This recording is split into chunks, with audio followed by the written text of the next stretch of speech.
নমস্কার বন্ধুরা, সবাইকে শুভ শারদীয়ার অনেক প্রীতি ও শুভেচ্ছা জানাই। আমরা গতকাল পঞ্চমীর দিন গিয়েছিলাম দুর্গাপুর ঠাকুর দেখতে। তো পঞ্চমীর দিন সন্ধ্যাবেলায় দুর্গাপুরে কোন কোন ঠাকুর দেখলাম সেই ভিডিওটাই নিয়ে এসেছি। তো পুরো ভিডিওটা দেখবেন, আশা করি সকলের ভালো লাগবে। আমরা আগে থেকে প্ল্যান করেছিলাম যে দুপুরবেলা খাওয়া দাওয়া করে 3টের সময় বেরোবো, কিন্তু বৃষ্টির কারণে 1 ঘন্টা লেট হয়ে যায়, আমরা 4টের পরে বেরোই। তো প্রথমে মুচিপাড়া যাই, মুচিপাড়া ঠাকুরটার ভিডিও করা হয়নি। মুচিপাড়ার পর তারপর যাই ক্লাব স্যান্টোসের প্যান্ডেলে। এই প্যান্ডেলটা পুরোপুরি কমপ্লিট হয়নি, এখনও অনেক কাজ বাকি আছে।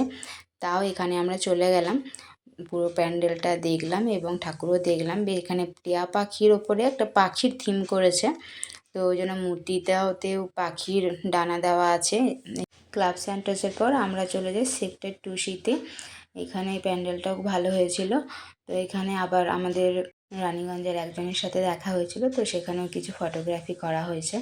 তারপর এখানে থেকে আমরা চলে যাব শঙ্করপুর।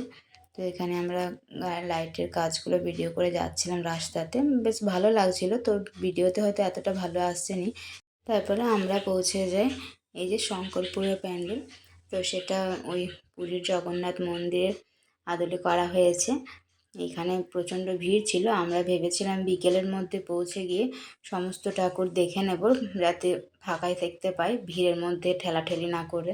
কিন্তু শঙ্করপুরে ঢোকাতেই তখন থেকে ভিড় শুরু হয়ে যায়। আমরা মাত্র 3টে প্যান্ডেলই ফাঁকাতে দেখতে পেরেছি, বাকিগুলো সব ভিড়ের মধ্যেই দেখতে হয়েছে।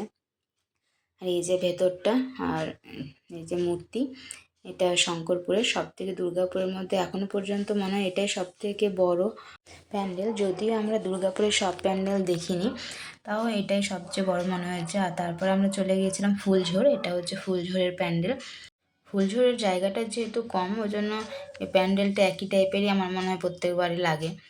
তো এই যে ফুলঝোরের পুরো প্যান্ডেলটা, আর ভেতরে মূর্তিটা দেখাবো। এখানেও ভালোই ভিড় ছিল, তবে আর একটু রাত বাড়লে আরও ভিড় হবে, যদিও পঞ্চমী থেকে। আর বাকি দিনগুলোতে তো প্রচণ্ড ভিড়। আগে যখন আসতাম তখন রাতে আসতাম, আর তখন তো এত ভিড় ঠেলে দেখতে হতো। ওই জন্য, যেহেতু আমার 2টো বাচ্চা, ওদেরকে নিয়ে ভিড়ে ঠাকুর দেখা খুব মুশকিল হয়ে যায়। তার জন্য আমরা একটুকু বিকেল দিকেই বেরোই, যাতে দিনের আলো থাকতে থাকতে দেখে নিই। আর বেশি ভিড়ের মধ্যে বাচ্চা নিয়ে ঠাকুর দেখতে ভালোও লাগে না, অনেকটা কষ্টও হয়। আর এটা হচ্ছে ফুলঝোরের ভেতরে মূর্তিটা, এটাও বেশ ভালো হয়েছে মূর্তিটা। তারপর এখান থেকে আমরা চলে যাই মামরা বাজার। এই যে মামরা বাজারের প্যান্ডেল এটা, এই প্যান্ডেলটা থিম করে করেছে। এই প্যান্ডেলটা তুলনামূলকভাবে অনেকটা ফাঁকা ছিল, তাই এখানে আমরা অনেক ফটো ভিডিও করার পরও কিছুক্ষণ বসেছিলাম ফ্যানের কাছে, যেহেতু তখন খুব গরম লাগছিল। এই যে ভেতরে বিভিন্ন ধর্মের যত দর্শনীয় স্থান আছে সেগুলোকে তুলে ধরা হয়েছে। এই যে মূর্তি। তো আমরা এখানে অনেকক্ষণ ওয়েট করেছিলাম, যেহেতু কিছুটা ফাঁকা ছিল বাকি প্যান্ডেলের তুলনায়।